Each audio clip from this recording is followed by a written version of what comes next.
He swore to kill every Apache he saw, until one saved his life in the desert.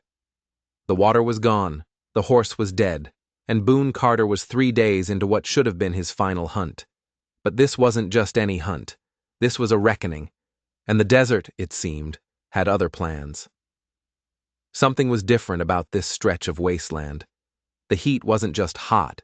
It was a physical weight, pressing down on him, cooking the air from his lungs. The sun was a merciless hammer in the sky. His vision, blurred and warped from dehydration, turned the familiar shapes of cacti and rock into monstrous dancing figures. He was a ghost in a haunted land. And then she appeared. She came when the buzzards were already circling, their shadows a patient, looping promise of his end. She moved through the shimmering heat not like she was fighting it, but like she was a part of it, a spirit of the scorched earth. She was the last person in the world who should have helped him, the absolute last. Her hands were steady as she lifted his heavy head from the burning sand. Water, cool and clean, poured between his cracked, bleeding lips. It was a miracle. It was a curse. Her voice was soft when she whispered words to him, words in a language he knew, a language that made every muscle in his body tense with a white-hot recognition, a language he had sworn to wipe from the face of the earth. Boone had made an oath on his brother's grave, a simple promise sealed in blood and grief. Every Apache he encountered would pay for what they'd taken from him. It was simple. It was clean.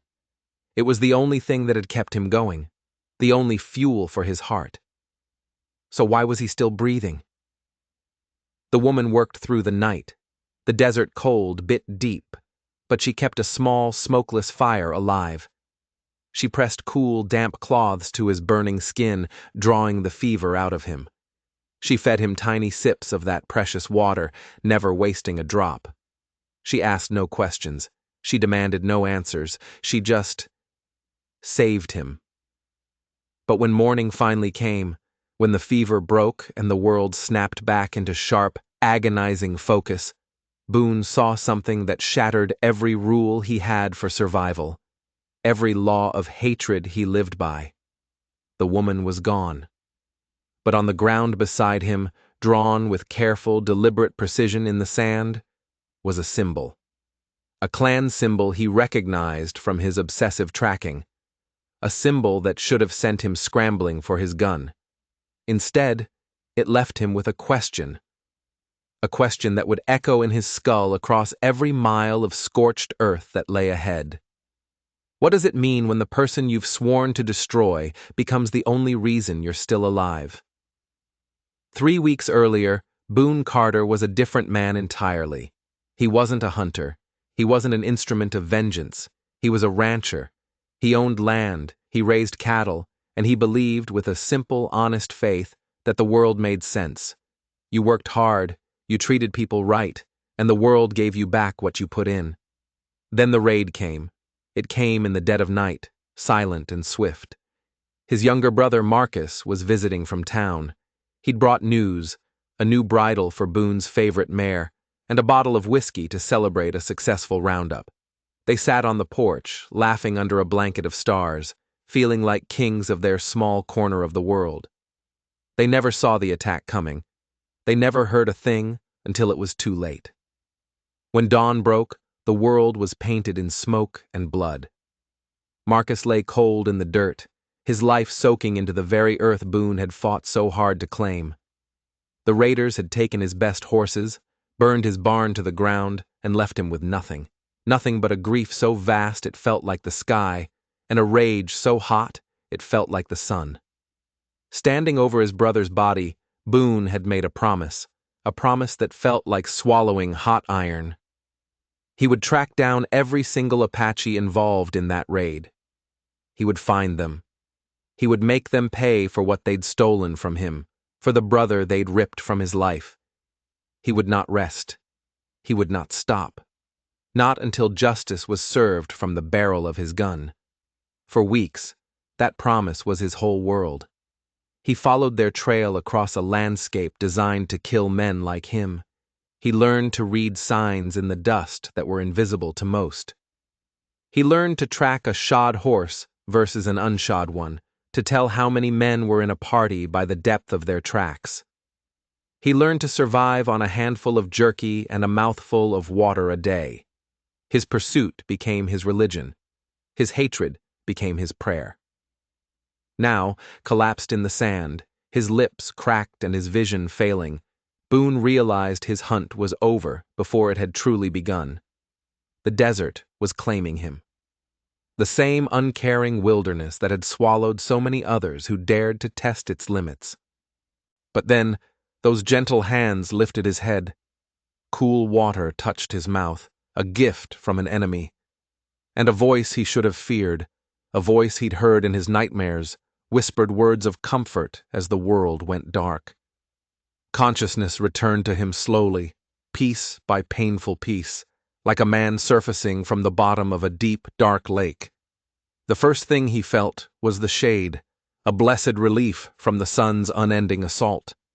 Then, the softness of woven blankets beneath him. His throat was raw, but the bone-dry agony was gone. Someone had been giving him water, patiently, methodically. His eyes fluttered open. He was in a makeshift shelter, cleverly built from brush and a piece of canvas, blocking the worst of the desert glare.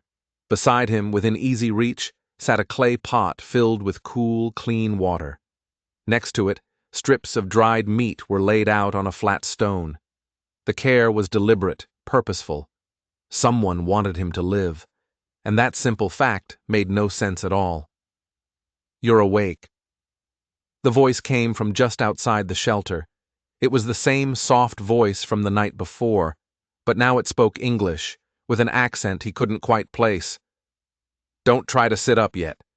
The sun poisoning takes time to leave your body." Boone turned his head, a slow, painful movement. Through the opening of his shelter, he saw her silhouette against the harsh light. She was tending a small fire, organizing supplies with a quiet, practiced efficiency. Every move she made suggested she was completely at home here. She knew exactly what she was doing. "Who are you?" His own voice was a dry, rasping croak. He hardly recognized it. "Someone who found you dying." She didn't even look toward him. Her focus was on her tasks. "Someone who decided you deserved to live." The simplicity of her answer was deeply unsettling. In Boone's world, people always had reasons. Nobody helped a stranger in this unforgiving land without expecting something in return. Kindness was a currency, and it was rarely spent without a price. Yet, here he was, alive, breathing, because of someone's inexplicable act of mercy. Throughout the day, she cared for him with that same detached efficiency. She brought him water. She brought him small bites of food. When his fever spiked again in the afternoon heat, she changed the cool cloth on his forehead without a word. She mixed bitter herbs into a tea that eased the fire in his throat. But she never came close enough for him to see her face clearly. She remained a shadow, a ghost, a question he couldn't answer. "Why won't you let me see you?"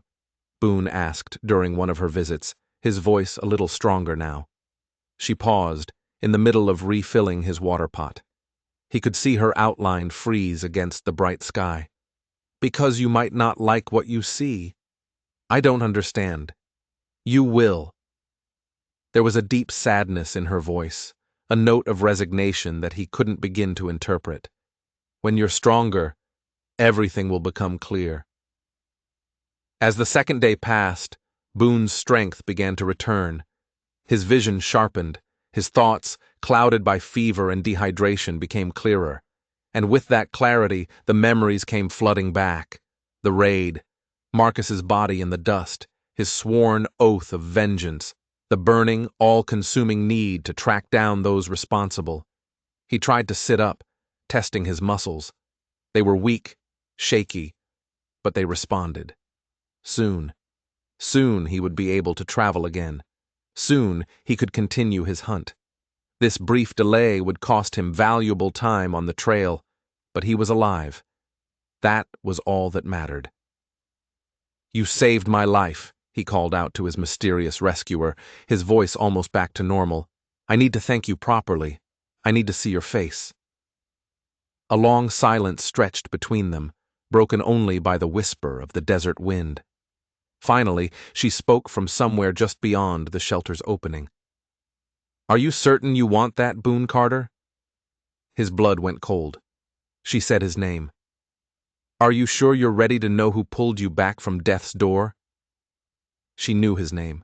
She knew who he was, which meant she probably knew what he'd been doing out here in this wasteland, which meant she knew about his brother, about the raid, about the promise he'd made over Marcus's grave. "How do you know my name?"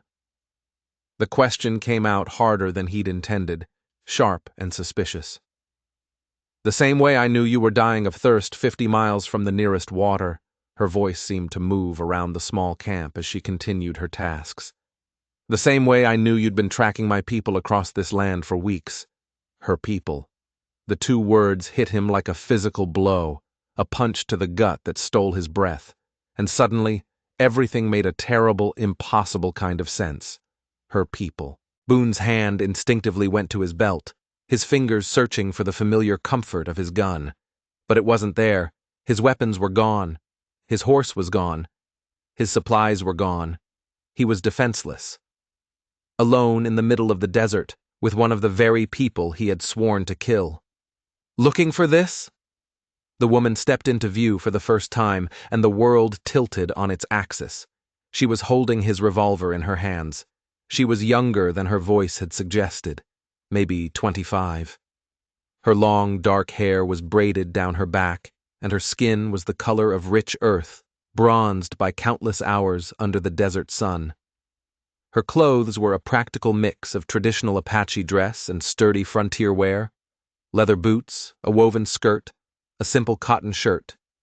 She was beautiful, in a fierce, startling way that made his chest tighten with a confusion so profound it felt like pain. "You're Apache." The words came out flat, hollow, an accusation and a statement of fact all at once. "My name is Ayanna." She set his gun down carefully on a rock, well beyond his reach. "And yes, I am Apache, the same people you've been hunting across this wasteland like a rabid dog." Boone struggled to sit up, pushing through the weakness in his limbs. The anger, the old, familiar rage, was a fire in his veins. Then why? The question burned in his throat, a mix of fury and disbelief. "Why save me?"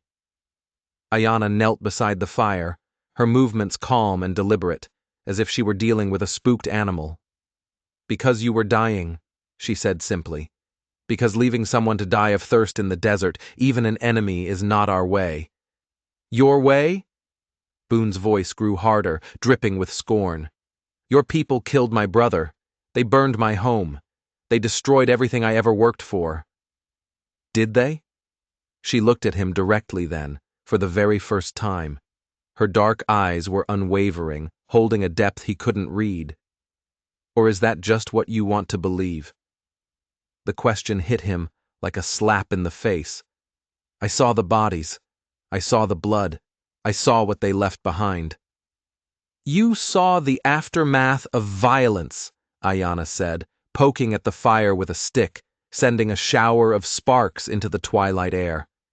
"But did you see who caused it? Did you witness the actual attack? Or did you simply decide we were responsible because it was easier than looking for the truth?" Boone felt his absolute certainty waver, just for a moment, a hairline crack in the foundation of his hatred. He pushed the doubt away. It was a trick. A lie. "Apache raiders hit my land. They killed Marcus. That's all I need to know." "Is it?" She stood up and walked to the rock where his gun lay. She picked it up. "Then take this. Take your weapon and finish what you came here to do. I saved your life, but I won't stop you from throwing it away on a lie." She held out the revolver to him, handle first. Boone stared at it. His heart was hammering against his ribs, a frantic drum beat in the sudden silence. This was it. This was what he'd wanted for weeks, his chance for justice, for revenge, for keeping the promise he'd made over his brother's grave. It was right there, in his grasp. But his hand wouldn't move. "You can't do it." Ayana's voice was soft, almost sad.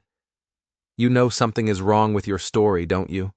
Some part of you realizes that what I did, saving you, doesn't fit with what you believe about my people."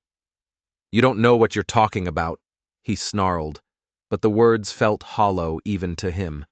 The foundation of his rage was beginning to crumble, turning to sand beneath him. Ayana sat back down, but she kept the gun extended toward him, an offering, a challenge. 3 days ago, you were ready to die for your hunt. You pushed yourself past every limit. Now, you can't even take a weapon from the hands of someone you claim to hate with all your soul. She leaned forward, her eyes locking onto his. "What changed, Boone Carter?" He couldn't answer. He couldn't answer because the truth of it was too terrifying to acknowledge. The truth was too simple and too complex. What had changed was her. Night fell across the desert like a heavy blanket, bringing with it a deep, biting cold that seemed impossible after the day's brutal heat. Ayana had built up the fire and, without being asked, had shared her blankets with him. The simple gesture of continued kindness, of providing warmth to a man who had been hunting her people, made Boone's stomach twist with an emotion he refused to name. "Tell me about your brother," she said quietly. She was settled across the fire from him, a silhouette wrapped in wool, her face lit by the flickering flames. "Why would you want to know?" he asked, his voice rough. "Because anger like yours doesn't come from nowhere," she replied, her voice steady. "It comes from love that has nowhere left to go." She pulled her own blanket tighter around her shoulders. What was Marcus like? Despite himself, despite every instinct telling him to stay silent, to hold on to his hate, Boone found the words coming. A dam inside him broke, and the memories poured out. He was younger than me, 5 years, always laughing, always seeing the good in people, even when it wasn't there. He trusted everyone, believed everyone deserved a second chance. His voice caught, thick with unshed tears. "It got him killed." "You blame yourself." It wasn't a question, it was a statement of fact. And Boone didn't deny it. "I should have been more careful. I should have posted guards, built better defenses. Marcus came to my ranch to celebrate our success, and I let him walk right into a death trap." Ayana studied his face in the flickering firelight, her expression unreadable. "Describe the attack. Tell me exactly what you found when the sun came up." "Why does it matter now?" "Because the truth always matters," she said. "Because I need to understand what really happened that night." The memories came flooding back, sharp and painful as broken glass. I woke up to screaming. My own, I think. By the time I got outside with my rifle, the barn was already a pillar of fire. The roar was deafening. Marcus. He was lying in the dirt near the corral, shot, twice in the chest. He could see it all as clearly as if it were happening right now. The horses were gone, my best stock. The rest of the cattle were scattered, running wild in the dark. It was chaos. "What else?" Ayana pressed gently. "The details, Boone. Think." "Tracks," he said, his hands clenching into fists at his sides. "Tracks leading north, clear as day in the mud near the water trough. Apache moccasins. And there was paint. War paint smeared on the fence posts. A sign. A warning." He spat the words out. It was clear who was responsible. An open and shut case. Ayana was quiet for a long moment, letting the sound of the crackling fire fill the silence. Then she spoke, and her words knocked the air from his lungs. "Boone, when did this attack happen?"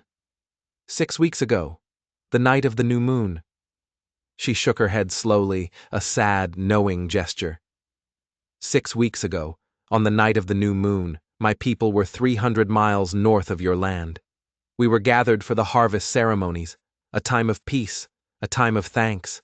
Every single member of our band, every man, woman, and child, was accounted for.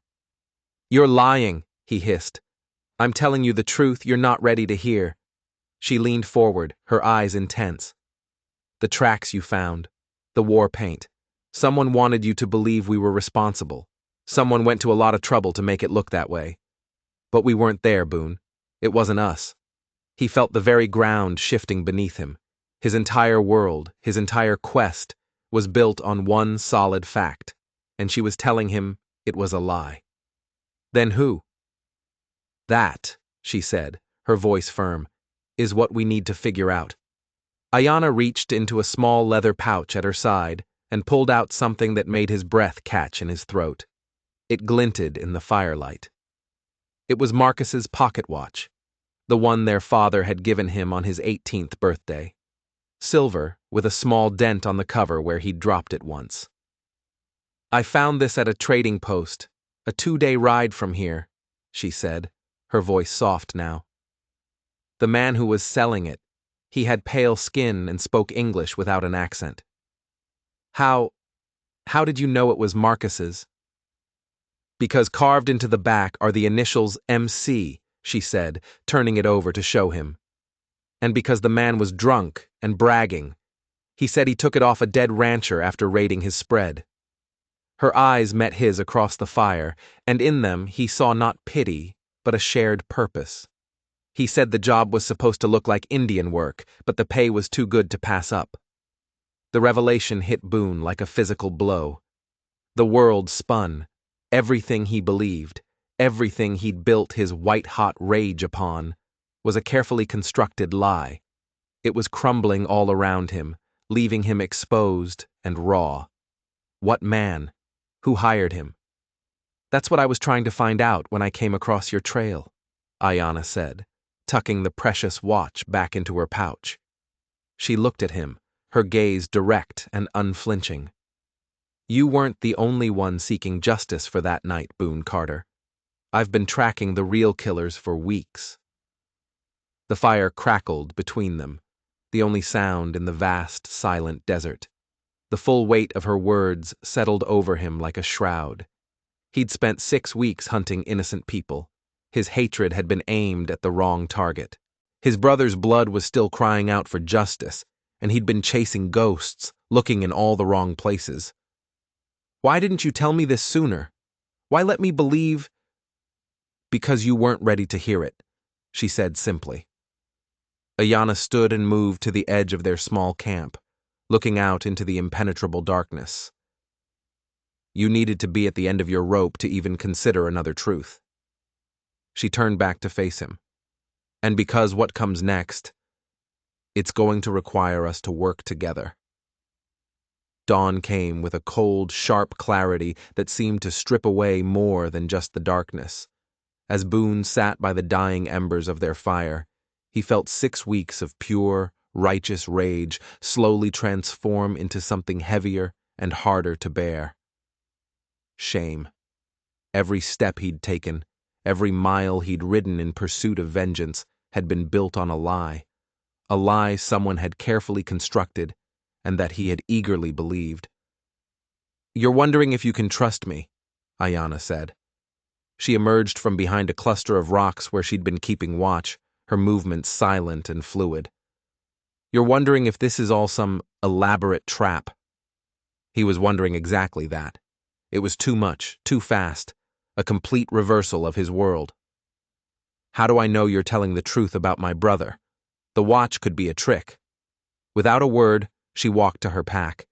She reached inside and pulled out more than just the pocket watch. One by one, she laid the items on a blanket between them. There were Marcus's leather riding gloves, worn soft in the palms, his silver belt buckle, a gift from Boone himself last Christmas, and a torn piece of his favorite blue shirt. Items that Boone recognized with a certainty so painful, it felt like a fresh wound. "I bought these from 3 different men at 3 different trading posts," Ayanna said quietly. All of them told the same story, more or less. They'd been hired for a job: raid your ranch, kill anyone who fought back, and make it look like Apache work. The man who hired them paid in gold coin and promised a bonus if they spread the word that it was Indian raiders. Boone picked up the items with a shaking hand. The scrap of shirt still smelled faintly of Marcus's pipe tobacco. The reality of it was overwhelming. Who hired them? Who's behind this? A man named Cornelius Webb, Ayanna replied, beginning to break camp with efficient, practiced movements. He owns the largest spread in the territory, about a 3-day ride north of your ranch. He's been buying up land from desperate ranchers.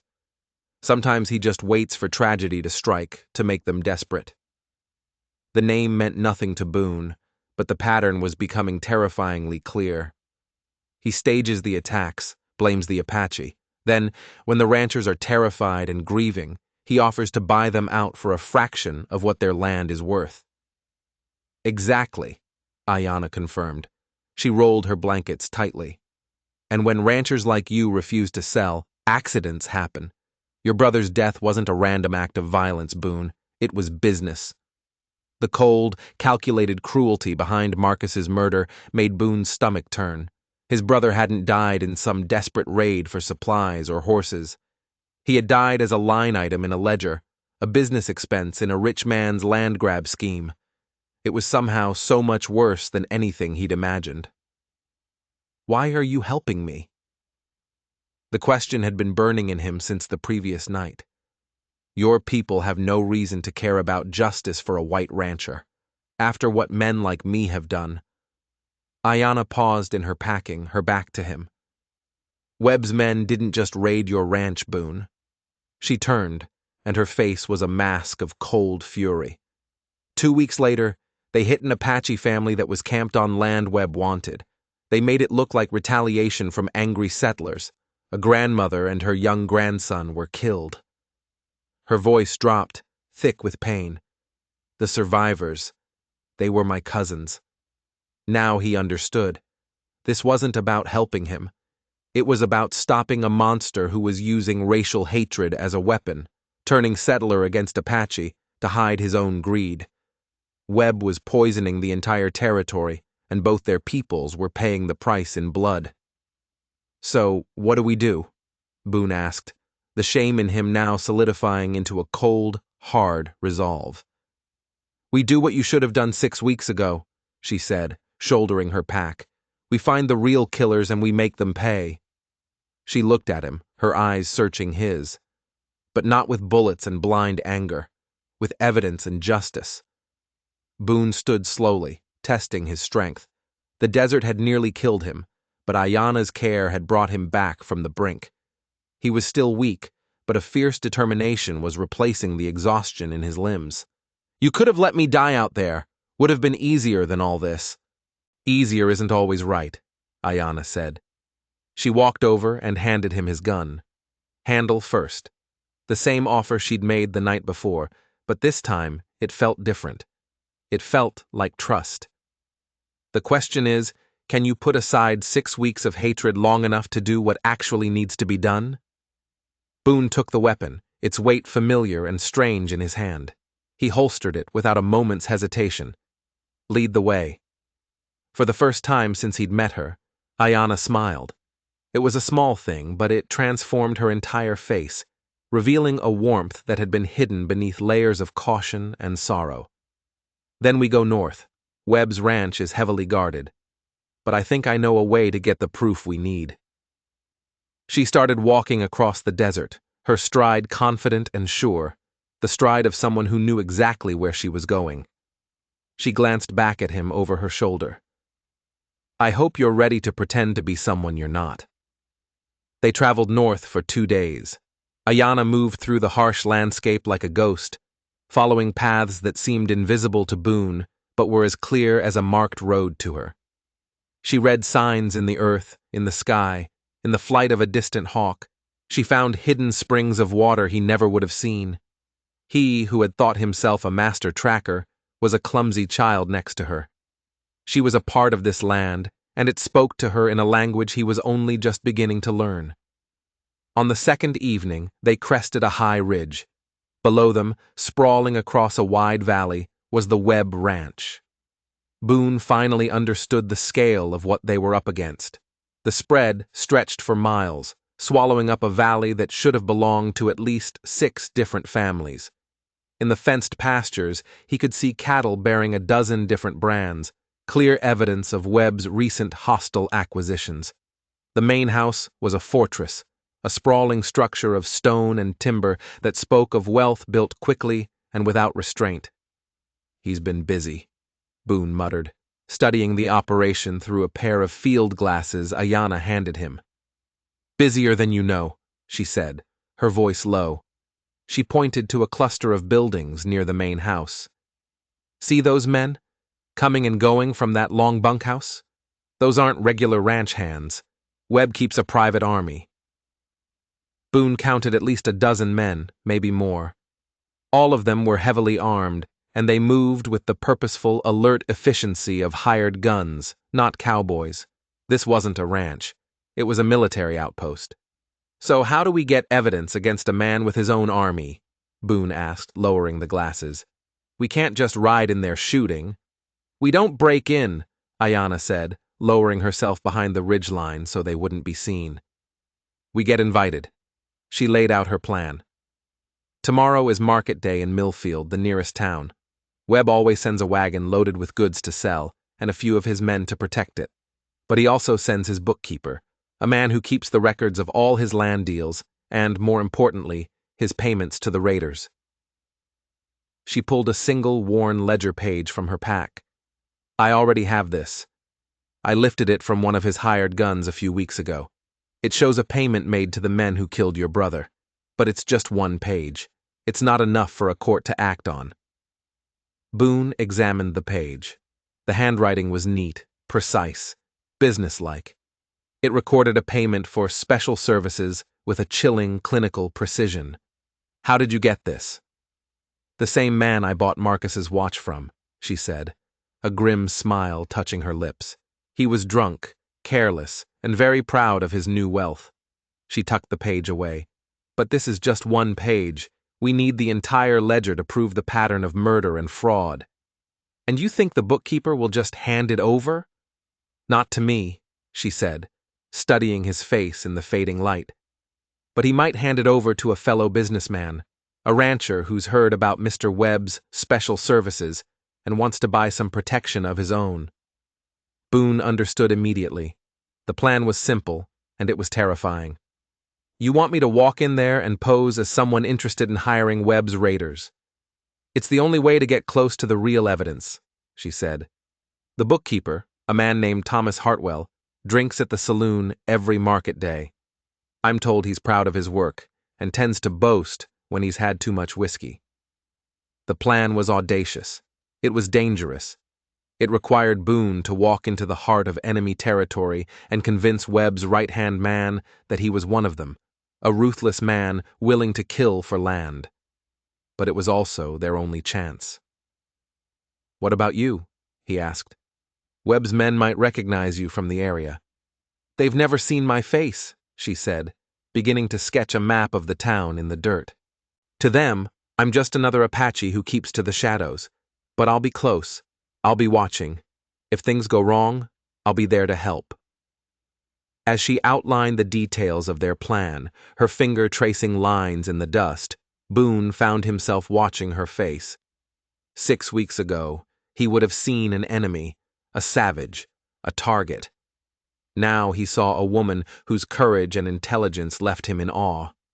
Someone who had saved his life and was now risking her own to help him find a justice he had been too blind to see. "Ayanna," he said. Her name felt strange on his tongue, but right. "When this is over, when Webb pays for what he did." He trailed off, unsure of what he was asking. "When this is over," she finished for him, her voice matter of fact, "you'll go back to your ranch. You'll rebuild what was taken from you." But something flickered in her eyes, a shadow of an emotion he couldn't read. "And I'll return to my people. Is that what you want?" She didn't answer immediately. She looked away from him, down at the lights of the Webb Ranch beginning to glow in the valley below. "What I want," she said finally, her voice barely a whisper. "Stopped mattering the day I decided to save a dying man's life in the desert." The saloon in Millfield smelled of stale beer, sweat, and broken dreams. It was a noisy, crowded room filled with cowboys, miners, and drifters, all trying to drink away the dust and disappointment of another hard week. Boone adjusted the brim of his hat lower over his eyes, scanning the room for Thomas Hartwell. Ayanna had described him perfectly: a thin, nervous-looking man with ink stains on his fingers, wearing expensive clothes that didn't quite fit his bookkeeper's frame. There he was, sitting alone at a corner table, already 3 drinks into what looked like a long session with a bottle of top-shelf whiskey. Boone bought a drink at the bar and approached the table slowly, affecting a weary, trail-worn posture. "Mind if I sit?" he asked, his voice low and gravelly. "Place is packed tighter than a tick today." Hartwell looked up with bleary, suspicious eyes. "Free country, I suppose." His words were already slightly slurred. "Thomas Hartwell, isn't it?" Boone said, settling into the chair opposite him. He leaned forward slightly. "I've heard good things about your employer's business ventures." The bookkeeper straightened up, his chest puffing out with obvious pride. "Mr. Webb runs the most successful operation in this territory, always expanding, always profitable." "That's exactly what I wanted to hear," Boone said, leaning closer, lowering his voice to a conspiratorial whisper. "I'm looking to expand my own holdings, but I've been having some Indian problems. Heard Webb has ways of dealing with such issues." Hartwell's eyes sharpened, the whiskey haze seeming to burn off for a moment. "What kind of problems?" "Apache raiders," Boone said, letting a lifetime of real pain color his voice. "Hit my spread last month. Burned me out clean. Killed my partner." He let the lie hang in the air, tasting like ash. "I've rebuilt, but I know they'll be back. I need the kind of protection that sends a permanent message, if you know what I mean."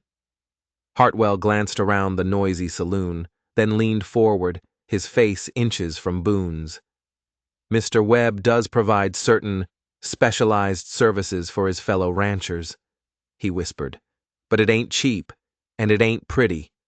"I'm not looking for pretty," Boone said, his voice cold as steel. "I'm looking for effective." The bookkeeper, his ego stoked and his judgment clouded by whiskey, pulled a small leather-bound journal from his inner coat pocket. He was being careless. He was showing off. "See, the beauty of Mr. Webb's system," he slurred, tapping the journal with a grimy finger, "is that nobody ever suspects the truth. An Apache raid looks like an Apache raid. You sell your land cheap and move on, or you hire the kind of protection that actually works. Either way, Mr. Webb wins." Boone's heart hammered against his ribs as he caught a glimpse of the journal's contents. It was exactly what Ayanna had described. Page after page of meticulous records. Names, dates, payments for raids, land purchase prices, profit margins. It was a complete account of Webb's empire of blood. It was the proof they needed. "That's quite a system," Boone said carefully, trying to keep the excitement out of his voice. "But how do I know it actually works?" "Works?" Hartwell laughed, a bitter wheezing sound. "We've acquired 16 spreads in 2 years using this exact method. Every single rancher was happy to sell after the Apache trouble started." He flipped through several pages, his finger tracing a line of names. "Here's your proof. Payments to raiders, purchase agreements, profit margins." His eyes gleamed with a perverse pride. "Mr. Webb has built an empire on other men's fear." At that exact moment, Boone saw movement through the saloon's grimy front window. It was Ayanna walking past, their prearranged signal that trouble was approaching. He looked toward the bat-wing doors and saw 2 large armed men entering the saloon. Their eyes were cold, professional, and they scanned the crowd with an unnerving intensity. They were Webb's men. "Hartwell!" one of the men called out, his voice cutting through the saloon's noise. "The boss wants to see you, now." The bookkeeper's face went pale, all the drunken bravado draining away in an instant. But I wasn't supposed to be back until evening. Plans changed, the gunman said, his gaze falling on Boone. Who's your friend? Boone stood up slowly, his hand resting casually near the butt of his holstered gun. Just a fellow rancher, he said, his voice even. Interested in doing some business with Mr. Webb. Is that so? The gunman stepped closer, his partner moving to circle around behind Boone. They were boxing him in. Funny thing is, we just got word that someone's been asking questions about Mr. Webb's business practices up and down the territory. Someone matching your description. The saloon grew quiet as the other patrons sensed the sudden deadly tension. Hartwell clutched his journal to his chest, suddenly, terrifyingly sober, realizing just how much he'd revealed to a complete stranger. There's been a misunderstanding, Boone said, his eyes flicking between the two men. No misunderstanding at all, the second gunman said from behind him. You're coming with us. A little chat with the boss. His eyes shifted to the terrified bookkeeper. Both of you. Through the window, Boone could see Ayanna positioning herself near the hitching posts. Their plan was in ruins. They were caught, but they still had one advantage. Webb's men didn't know she existed. After you, Boone said, gesturing toward the door with a calm he did not feel. As they moved outside into the harsh sunlight, he caught Ayanna's eye and gave her the slightest nod. Whatever happened next, they would face it together. The ride to Webb's ranch felt like a journey to his own execution. Boone sat his horse with his hands bound in front of him, flanked by Webb's silent, watchful gunmen. Ahead of them, Thomas Hartwell rode in a panicked silence, still clutching the incriminating journal that he now understood was a death warrant, not a badge of honor. As they approached the main house, Boone scanned the rocky bluffs that overlooked the ranch. He was looking for any sign of Ayanna, and then he saw it, a brief flash of movement, a shadow that didn't belong. She had followed them, just as they'd planned she would if things went wrong. She was in position. Cornelius Webb was standing on his wide front porch, a king surveying his domain. He was a large man, soft in the middle, but with hands that were surprisingly delicate and eyes that were as hard and cold as river stones. Everything about him radiated a lazy confidence, the arrogance of a man who had never faced a real consequence in his life. So, Webb said, his voice a low, rumbling drawl, you're the one who's been asking uncomfortable questions about my business. He gestured with his chin toward the trembling bookkeeper. Hartwell here got a little loose with his tongue, didn't he? I was just trying to make a sale, sir, Hartwell stammered. He said he needed protection services. Protection services, Webb chuckled, a cold, humorless sound. Is that what we're calling it now? He stepped down from the porch, walking slowly toward Boone. You know what I call it? Good business. You take land that nobody wants to sell, you make it available, and you buy it cheap. Simple. You call murder good business, Boone said quietly, his voice tight with controlled rage. Murder is such an ugly word, Webb said, waving a dismissive hand at his sprawling ranch. I prefer to think of it as problem-solving. Your brother Marcus, for instance. He was a problem, a stubborn one. Wouldn't sell his land, no matter how generous my offers became. The casual, callous admission of guilt hit Boone like a physical blow. The confession he'd spent weeks fighting for was just handed to him. But before he could respond, before his rage could explode, chaos erupted. Ayanna appeared from 3 directions at once. Or at least, that's how it seemed to Webb's men. She had positioned small, polished pieces of metal in the rocks above, using the sun to create multiple flashes of light, multiple reflections of movement. It was a simple, brilliant trick that made her lone figure seem like a war party. In the ensuing confusion, she fired 2 shots into the air and shouted in Apache, her voice echoing off the canyon walls, making it sound like a full-scale attack was underway. "Apache raid!" one of Webb's men yelled, his training kicking in exactly as she'd predicted. In that single moment of panic and distraction, Boone acted. He threw himself sideways from his horse, his bound hands not stopping him. He rolled as he hit the ground and came up running, launching himself at Webb, who stood frozen in shock on his porch. He tackled the larger man around the waist, and the two of them crashed through the porch railing in a tangle of fists and fury. "You killed my brother for land!" Boone roared, driving his fist into Webb's soft stomach. "You destroyed families! You blamed innocent people!" Webb, surprised but not helpless, pulled a wicked-looking knife from a sheath in his boot. But Boone, fueled by weeks of rage and grief, was faster. He slammed his forearm into Webb's wrist, and the knife clattered to the ground. He pinned the man, his hands finally finding Webb's throat. By the time the dust settled, and Webb's men realized they'd been tricked, it was too late. Ayanna had them covered, her rifle steady, her aim true. Hartwell, the bookkeeper, was cowering behind an overturned water trough, his precious journal scattered in the dirt around him. "It's over, Webb," Boone said, standing over the defeated, gasping man. He picked up the scattered pages of the ledger. "Hartwell's records show everything. The payments, the staged attacks, the land grabs. You're finished." 3 hours later, the territorial marshal arrived with a full posse.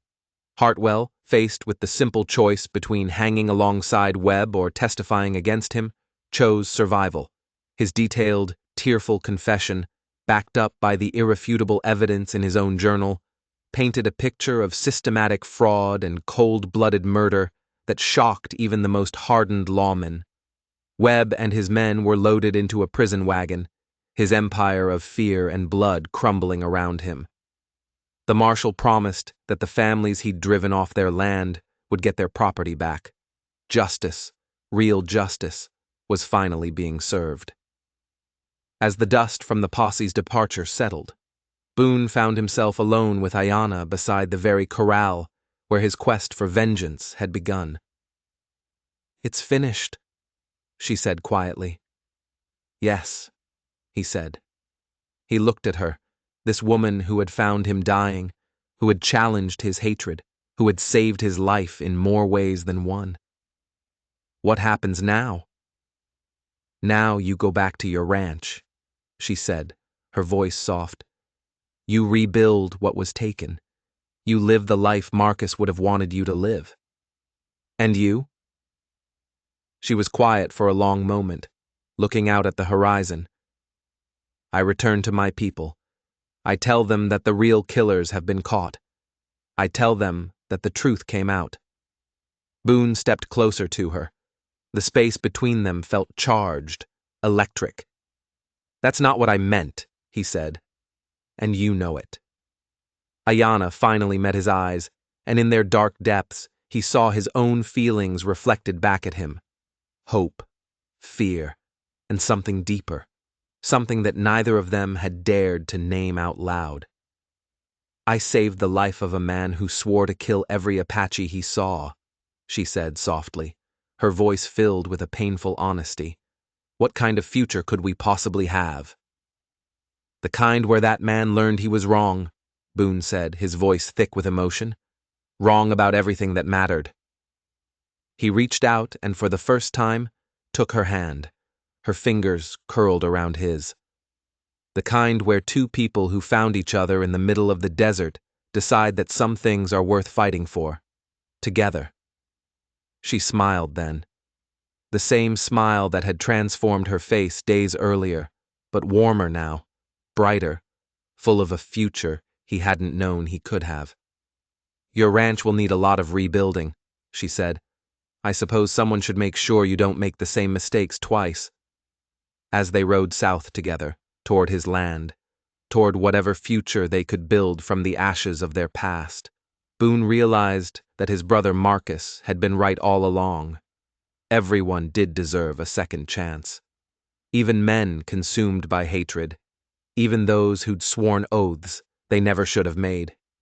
Sometimes Salvation comes from the most unexpected places.